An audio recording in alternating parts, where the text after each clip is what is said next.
nggak ada masalah sepanjang dia mendapatkan bukti memang benar-benar ada pengeluaran untuk itu. Jadi kalau misalnya kita audit, biasanya fokusnya adalah pembuktian. Benar nggak sih pengeluaran dari biaya ini ada atau tidak? Tapi kalau secara fiskus, walaupun benar-benar dikeluarkan, bisa jadi itu di laporan-laporan rugi dihilangkan. Gitu ya. Itu bedanya audit publik dengan audit fiskus. Kemudian yang ketiga, ini ada pembentukan dan penumpukan dana cadangan. Ini juga tidak boleh dibebankan secara fiskal, cuma nanti kita ada catatan, teman-teman. Untuk cadangan, biaya cadangan, itu diperbolehkan khusus bagi pengusaha tertentu. Diaturnya nanti terkait dengan perbankan, asuransi, atau koperasi simpan pinjam. Dengan catatan cadangannya hanya untuk kredit usaha kecil misalnya. Kemudian ada lagi terkait dengan usaha pengolahan limbah, ya. Cadangan terkait dengan biaya pengolahan limbah itu boleh. Kemudian ada usaha pertambangan, cadangan apa ya bahasanya ya? Reklamasi dari tambang itu boleh. Kemudian ada biaya cadangan terkait dengan usaha perkebunan atau kehutanan. Nanti ada cadangan terkait dengan reboisasi. Itu boleh. Selebihnya tidak ada, ya. Misalnya dia usaha dagang, Pak, saya mau bikin cadangan terkait dengan cadangan piutang tak tertagih. Nah, itu nggak diperbolehkan. Terus saya mau cadangkan nilai persediaan, kan bisa jadi nanti ada penyusutan Pak persediaannya. Cadangan persediaan, itu nggak boleh.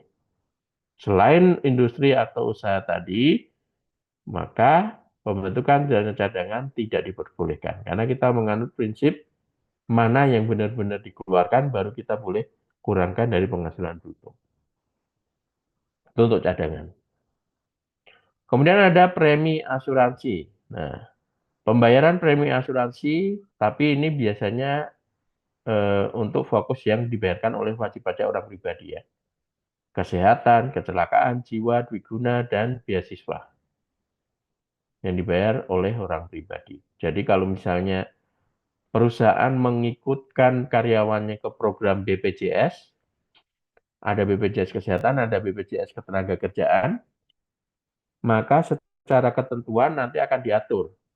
Sekian persen ditanggung oleh perusahaan, sekian persen ditanggung oleh pegawai. Potong gaji misalnya. Maka premi yang boleh dikurangkan hanya sebatas premi yang dibayar oleh perusahaan. Untuk premi yang dibayar dari hasil potongan gaji pegawai, ya tentu nggak boleh dibiayakan dalam laporan laba rugi perusahaan. Gitu ya. Kemudian berikutnya ada penggantian atau imbalan. Tapi ini saya coret. Karena setelah ada Undang-Undang Cipta Kerja, untuk pengembalian, imbalan, jasa yang diberikan dalam bentuk natura ini menjadi boleh dikurangkan sepanjang sudah dimasukkan dalam objek BPH 21. Gitu ya. Itu untuk imbalan. Tapi kayaknya materinya kok beda. Nah,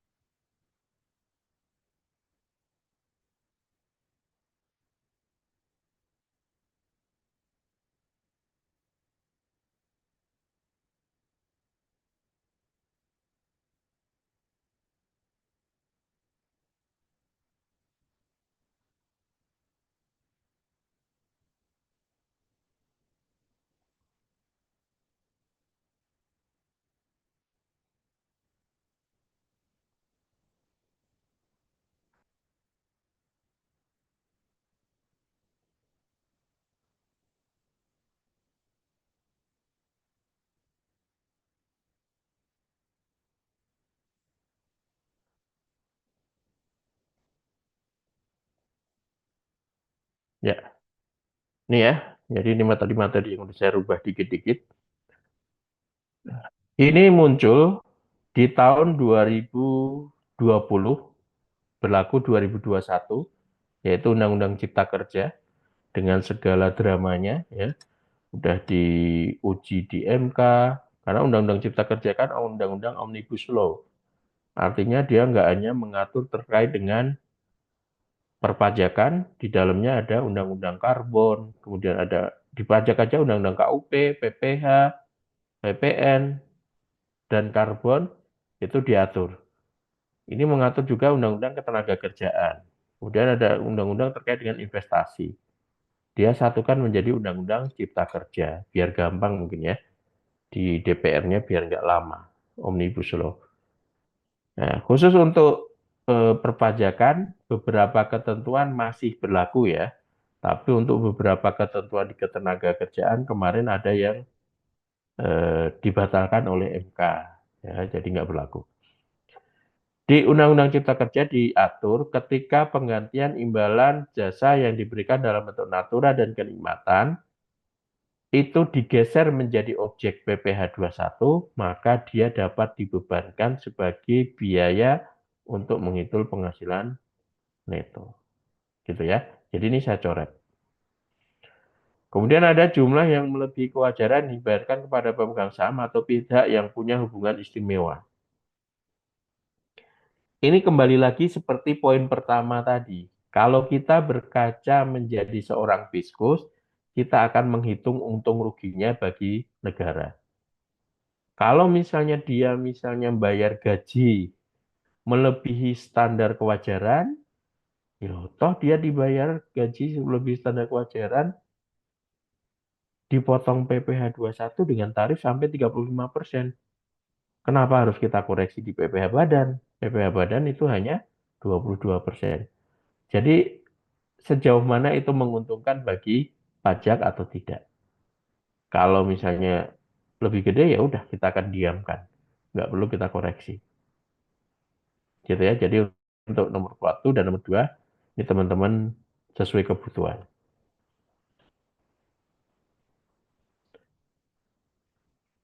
Kemudian harta yang dihibahkan, bantuan atau sumbangan dan warisan. Ini juga tidak dapat dikurangkan. Kalau tadi kita ngambil contohnya berupa CSR yang dibagikan oleh pengusaha kepada UMKM, ini juga tidak boleh dibebankan. Kemudian pembayaran pajak penghasilan, ini juga nggak boleh dibebankan. Misalnya perusahaan membayar apa ya, PPh yang bersifat final, punya bangunan dia sewain, bayar PPh pasal 4 ayat 2-nya. Terus bayar PPh konstruksi, bayar PPh penyewaan tanah dan bangunan udah ya. Bayar PPh atas penjualan tanah dan bangunan misalnya. Semua jenis pajak penghasilan tidak dapat dibebankan dari perhitungan penghasilan neto secara fiskal. Jadi harus dikoreksi. Terus ada biaya yang dibebankan atau dikeluarkan untuk kepentingan pribadi wajib pajak atau orang yang menjadi tanggungannya. Tadi sudah disampaikan. Terus gaji yang dibayarkan kepada anggota persekutuan, firma, atau perseroan komanditer yang modalnya tidak terbagi atas saham. Lebih sederhananya kita bilang, kalau badan hukumnya berbentuk CV, maka perusahaan memberlakukan gaji kepada direkturnya itu dikoreksi secara fiskal. Karena mereka secara ketentuan tidak dapat menerima eh, pembayaran yang dilakukan oleh CV-nya. Kenapa, Pak?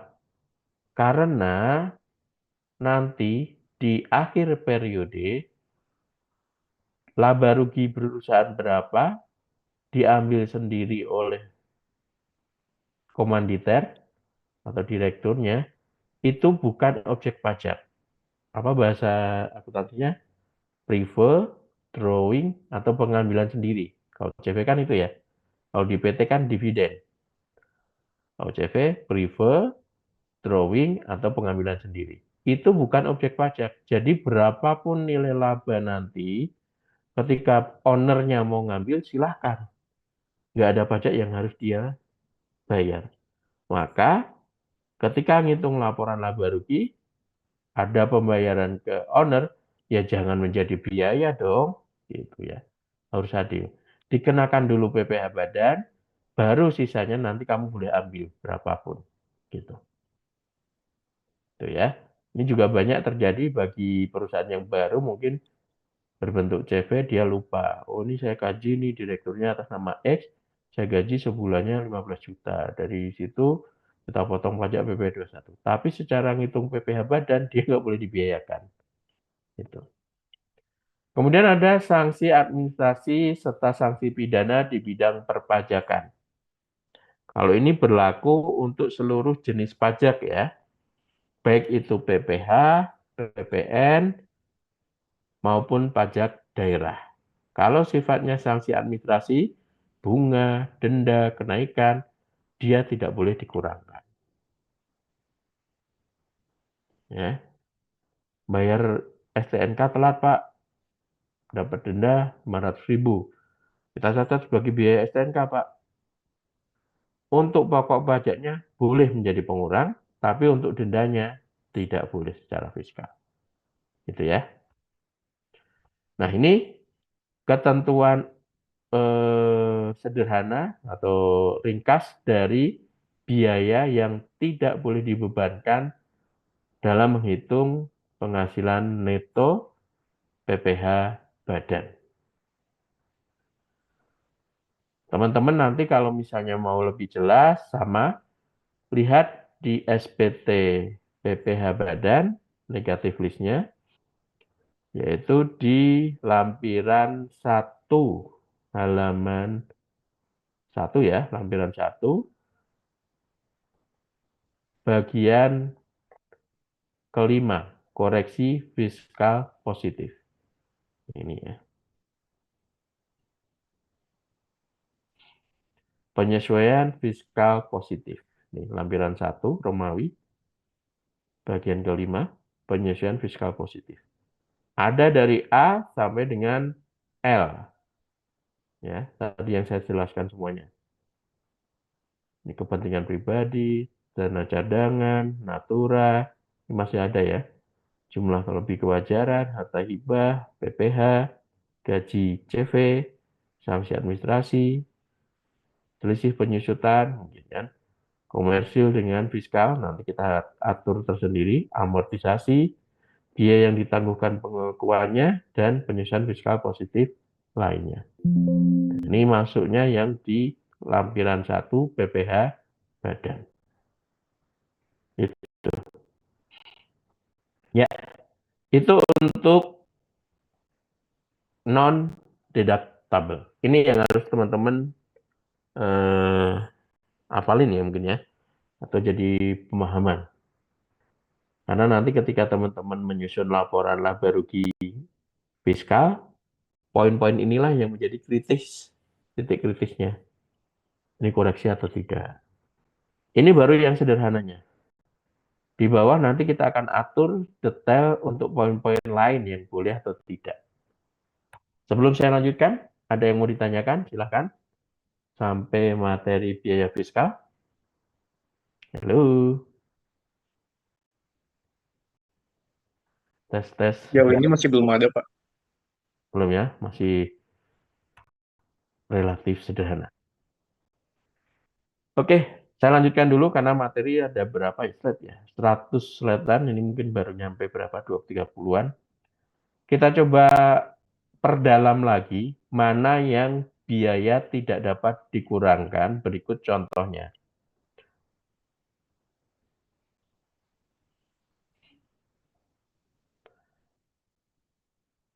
Ada pemahaman ketika misalnya perusahaan membuat laporan laba rugi dan memberikan catatan atas biaya di laporan laba rugi, tapi dirasa oleh Fiskus tidak terkait dengan kegiatan usaha, itu juga menjadi bahan koreksi, koreksi positif. Contohnya, biaya sponsorship turnamen golf. Fiskus memandang bahwa hal tersebut tidak ada kaitan langsung dengan kegiatan usaha. Maka bisa jadi dia dikoreksi, tidak dapat dibebankan secara fiskal. Ini banyak dijumpai untuk beberapa perusahaan yang memang ownernya biasanya ekspatriat atau orang yang punya hobi seperti ini. Ya. Kita akan sering menjumpai pengalaman kita. Saya kan terakhir masih di wajib pajak besar ya, pada perusahaan Jepang, perusahaan Cina, perusahaan India, Korea dan seterusnya. Biasanya mereka akan mengkamuflasekan biaya-biaya untuk kepentingan ekspatriatnya ke dalam biaya perusahaan. Jadi kalau misalnya kita detailin, rinci, itu ada di dalamnya misalnya biaya nyewain apartemen, biaya ketika misalnya entertain, dia karaoke, biaya misalnya untuk nyewa mobil-mobil yang dia pakai. Mobilnya kan mewah biasanya. Terus biaya untuk golf, dia misalnya langganan selama setahun berapa gitu. Nah itu banyak sekali. Dari situ aja kadang kita mendapatkan koreksi miliaran. Karena nggak cuma satu ekspatriatnya. Dan biasanya mereka mau sistemnya, gajinya adalah gaji net. Artinya nggak dipotong kayak gini-ginian lagi. Ya untuk yang sekarang kan diperjelas, itu bagian dari natura, kalau dia dipotong PP 21 ya silakan dibebankan. Tapi kalau misalnya nggak dipotong PP 21 ya mau nggak mau dikoreksi. Gitu. Tapi beberapa fiskus, walaupun dia dipotong PP 21, kalau nggak ada kaitan langsung dengan kegiatan usaha, mereka tetap koreksi. Jadi hati-hati ya. Dan rata-rata catatan seperti ini nggak muncul di laporan auditor, nggak muncul. Kalau kita baca laporan laba rugi yang terekspos secara publik juga nggak akan muncul. Harus pinter-pinternya pemeriksa dalam melihat catatan detailnya. Gitu. Kemudian ada jenis biaya yang merupakan pemakaian penghasilan atau pengeluaran yang melebihi kewajaran. Biasanya dianggapnya sebagai pembayaran dividen seharusnya. Tapi kembali lagi tadi, tergantung dari sisi mana yang lebih diuntungkan. Kalau dia dengan diberikan penghasilan sekian, bayar PP 21 dengan tarif 35%, masa kita mau koreksi dengan PPh badan yang tarifnya hanya 22%. Jadi tergantung potensi keuntungannya. Ini udah dividen. Biaya yang dibebankan atau dikeluarkan untuk kepentingan pribadi pemegang saham. Contohnya perbaikan rumah pribadi, biaya perjalanan, premi asuransi, ini yang biasa muncul ya. Ini tidak dapat dibebankan dalam laporan laba rugi perusahaan. Bahkan ini kalau misalnya audit publik ya, harusnya ini juga menjadi bahan koreksi atau catatan. Catatan. Nah ini untuk pembentukan dana cadangan. Ada aturan khusus. Minggu kemarin sebenarnya terbit aturan baru teman-teman.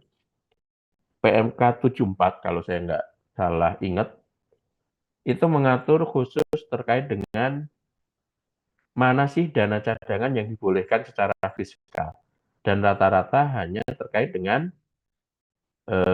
usaha perbankan dan asuransi. Oke. Penjelasannya gini, Undang-Undang PPh itu mengandung prinsip realisasi, sehingga semua biaya yang bersifat cadangan tidak diakui, kecuali untuk jenis wajib pajak tertentu yang sangat memerlukan mencadangkan suatu karena risiko usaha yang tinggi. Jadi diakomodir di aturannya usaha apa aja, ada bank dan badan usaha lain yang menyalurkan kredit, sewa guna usaha dengan hak opsi, perusahaan pembiayaan konsumen, anjak piutang, mereka dapat mencadangkan piutang tak tertagih. Tidak berhenti di sini ya, dengan ketentuan khusus. Nanti nilainya berapa, jenis kreditnya apa, persentasenya berapa. Biasanya kita ngikutin aturan OJK atau BI. Karena mereka diatur juga dari OJK ya. Kemudian ada usaha asuransi, cadangan bantuan sosial. Itu juga boleh. Lembaga penjamin simpanan, LPS, cadangan penjaminan. Usaha pertambangan, cadangan reklamasi. Usaha kehutanan, cadangan reboisasi, dan pengolahan limbah. Ini ya, jadi hanya 6 jenis kegiatan usaha yang boleh membuat cadangan. Dan di PMK 74 juga masih sama, yang dirubah hanya terkait dengan nilai-nilai yang ada di usaha perbankan. Gitu ya.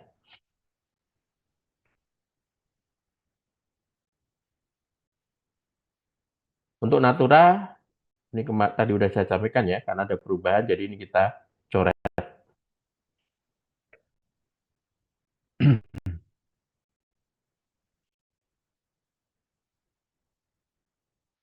Kemudian ada biaya yang tidak dapat dikurangkan terkait dengan pembayaran melebihi kewajaran. Kalau di contohnya ini adalah seorang tenaga ahli yang bertindak juga sebagai pemegang saham, memberikan jasa kepada perusahaan dan memperoleh imbalan sebesar 130 juta. Jika pekerjaan yang sama diberikan oleh tenaga ahli lain dengan bayaran hanya 70 juta, maka kelebihan pembayarannya 60 jutanya tidak dapat dibebankan dalam menghitung laporan laba rugi fiskal.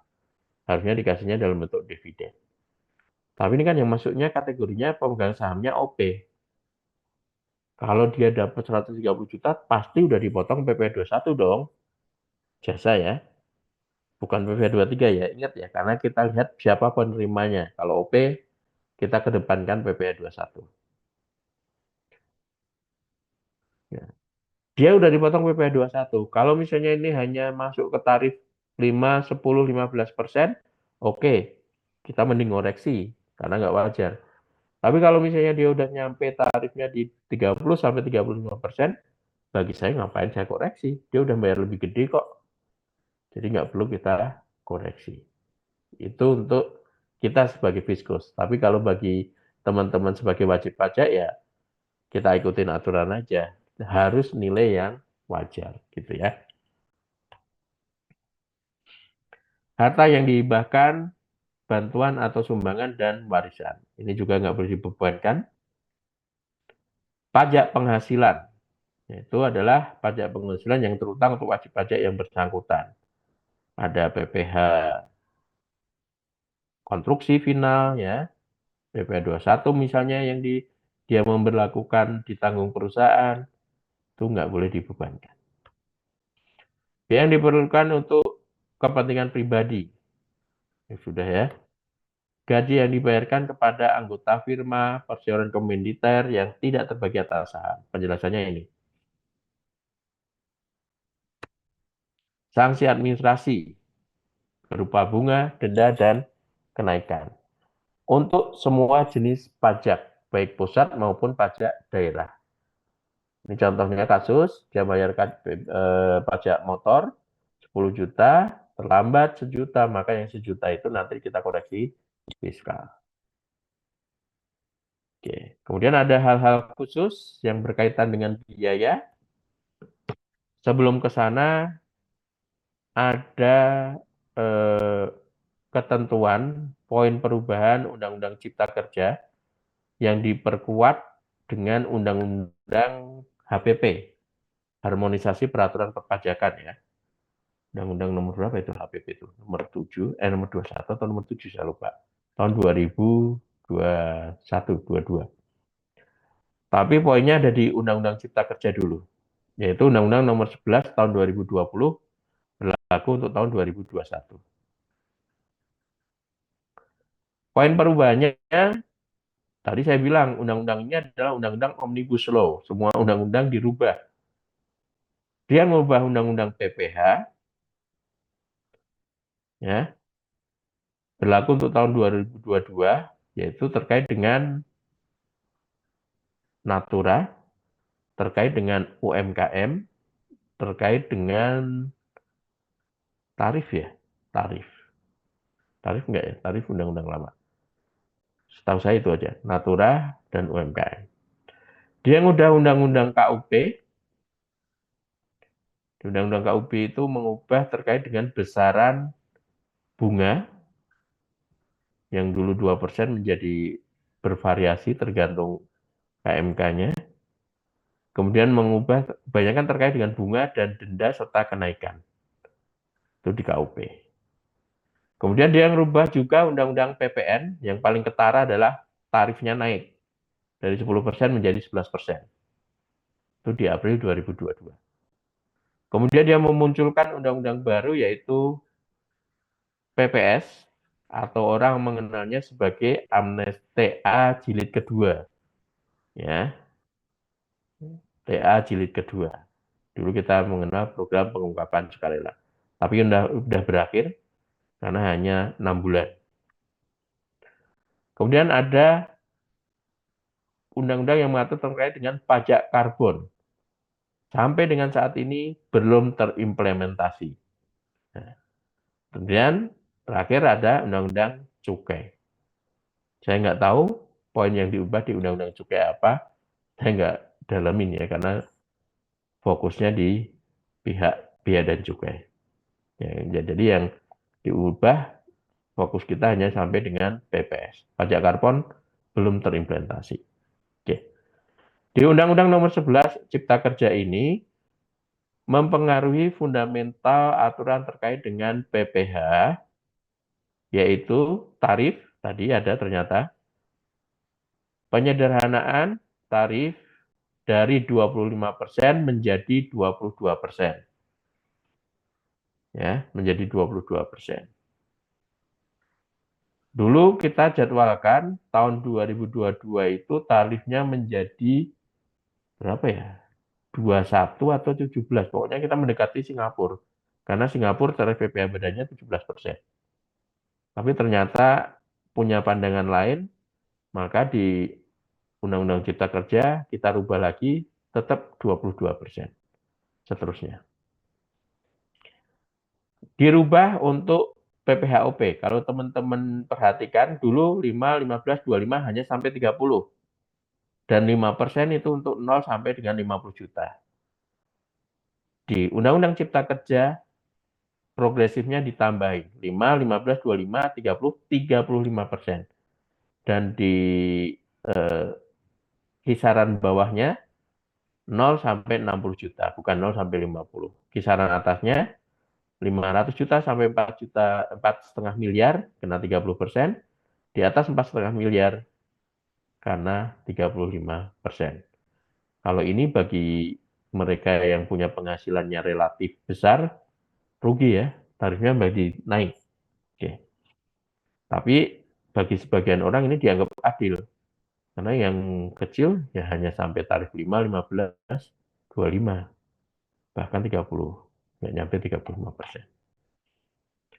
Kemudian dia ngerubah juga di PPh, ini terkait dengan UMKM, dengan memberikan fasilitas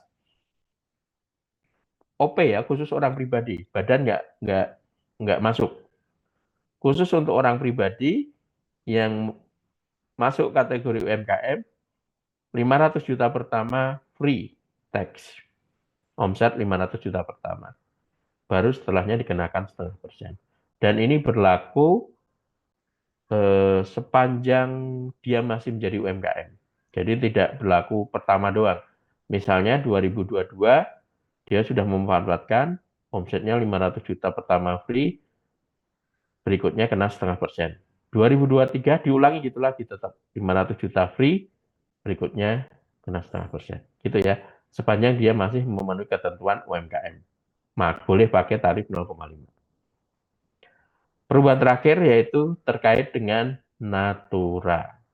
Ini dipertegas biar nggak ada perdebatan kayak tadi. Boleh nggak sih ekspatriat dikasih fasilitas apartemen, golf, mobil, dan seterusnya. Maka di sini dipertegas, pemberi kerja dapat membiayakan Natura yang diberikan kepada pegawai dan merupakan penghasilan bagi pegawai sepanjang Natura yang diberikan kepada pegawai tersebut dimasukkan sebagai penambah penghasilan bruto PPh 21. Kuncinya di situ. Oke, silahkan dibiarkan asal itu menjadi tambahan objek PPh 21. Bayar apartemen berapa? Setahun 500 juta, Pak. Ya sudah, gajinya tambahkan di situ 500 juta objeknya. Baru boleh dibiarkan. Fair ya? Fair. Kecuali untuk makan dan minum, ya nggak perlu ditambahkan, dia udah boleh dibiarkan dari dulu, emang boleh ya. Ini adalah perubahan terkait dengan Undang-Undang Cipta Kerja yang berpengaruh ke materi kita, yaitu PPh badan. Ini ya, tarif dan juga natura. Ini aturan khusus terkait dengan natura, yang walaupun dia tidak masuk dalam DPP PPh 21, tapi boleh dibiayakan, yaitu hanya untuk makan minum seluruh pegawai, natura daerah tertentu, biasanya terpencil, natura untuk keselamatan kerja, ya, dan seragam. Seragam ini adalah seragam security ya, bukan seragam pegawai. Jadi misalnya perusahaan membuat seragam, oh biar seragam kita kasih seluruh pegawai seragam, pengadaan 100 juta misalnya. Boleh, kalau misalnya dia khusus sebagai security atau keselamatan kerja. Tapi kalau dipakai untuk official, ya, pegawai kantoran misalnya, tidak dimasukkan kepada penambah PPh 21, maka kita koreksi.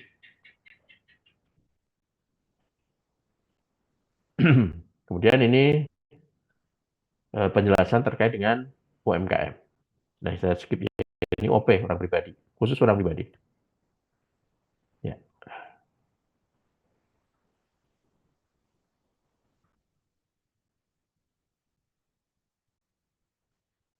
Ini sudah saya kasih judul ya. Apa ini? Piutang tidak tertagih. Sedikit lagi ya. Slide terakhir deh, nanti kita lanjutkan di minggu depan. Ada ketentuan terkait dengan pembebanan piutang tidak tertagih. Jadi sama, walaupun kita menganut prinsip realisasi, cuman kita mengakomodir beberapa ketentuan yang memang dianggap normal di perusahaan atau di dunia bisnis. Kalau misalnya perusahaan mendapatkan kenyataan bahwa piutang yang telah dia berikan itu tidak dapat ditagih, kan perusahaan akan bilang, wah ini saya rugi Pak. Ruginya kenapa? Piutangnya nggak bisa dia tagih. Kan tetap aja masuk di neraca, bukan laporan laba rugi. Iya, tapi kan sampai kapan dia akan ngegantung di neraca? Akhirnya kan ada kebijakan, kita adjustment jurnal menjadi beban Pak, piutang tak tertagih. Jadi biaya. Boleh sepanjang memenuhi ketentuan PMK 207. Syaratnya apa? Ada 3 syarat. Pertama, dia sudah dibebankan, jadi sudah di adjustment dari neraca dipindah ke beban di laporan laba rugi komersil. Kemudian yang kedua, dia wajib menyerahkan daftar piutang ke siapa saja yang tidak dapat ditagih. Daftarnya dikasih ke DJP, berbarengan dengan SPT tahunan, bagi lampiran SPT tahunan. Yang ketiga, perkara penagihannya sudah diserahkan kepada pengadilan negeri atau instansi pemerintah yang menangani piutang negara. Dan terdapat perjanjian tertulis mengenai penghapusan piutang atau pembebasan utang antara kreditur dan debitur atas piutang yang nyata-nyata tidak dapat ditagih tersebut, atau telah dipublikasikan dalam penerbitan umum atau khusus, atau adanya pengakuan dari debitur bahwa utangnya telah dihapuskan untuk jumlah uang tertentu. Jadi yang jelas harus ada dokumentasinya. Bisa milih antara disampaikan kepada pengadilan negeri, instansi pemerintah yang menangani piutang, bikin perjanjian di notaris bahwa utangnya dihapus, kreditur dan debitur, ya, atau diumumkan di media umum. Kalau sekarang media cetak kan boleh lah ya kalau masih ada, atau media elektronik. Atau pengakuan surat pernyataan dari debitur bahwa utangnya telah dihapuskan. Baru kota boleh biayakan. Kalau nggak ada ini, nggak boleh. Tetap ngegantung di neraca. Catatannya, boleh piutang ini dibebankan, ada catatan paling bawah, kalau utang piutangnya tidak terkait dengan transaksi hubungan istimewa. Maksudnya gimana? Ya iya, misalnya nanti kita minjemin ke lawan transaksi sebagai piutang, ternyata lawan transaksi itu pemegang sahamnya sama dengan perusahaan ini. Ya nggak boleh dong. Gitu. Itu namanya hubungan istimewa. Harus pihak yang independen. Gitu ya. Ini mungkin untuk bahasan terakhir terkait dengan ketentuan khusus biaya. Masih banyak aturan lainnya. Nanti kita coba lanjutkan di sesi berikutnya. Karena PPh Badan ada berapa sesi? 5 atau 6 nih? 5 ya. Baru separuh materi. Mungkin satu atau dua sesi berikutnya masih di teori, baru sisanya nanti kita coba kasus dan isi SPT tahunan. Sebelum saya akhiri, ada yang mau ditanyakan? Silahkan. Kan dari saya tadi terus ngomong terus nih. Udah linu nih.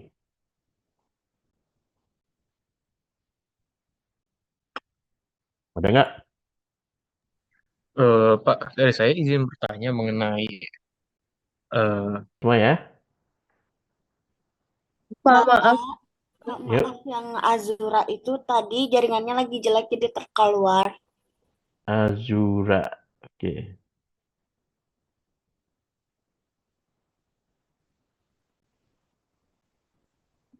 Ada lagi?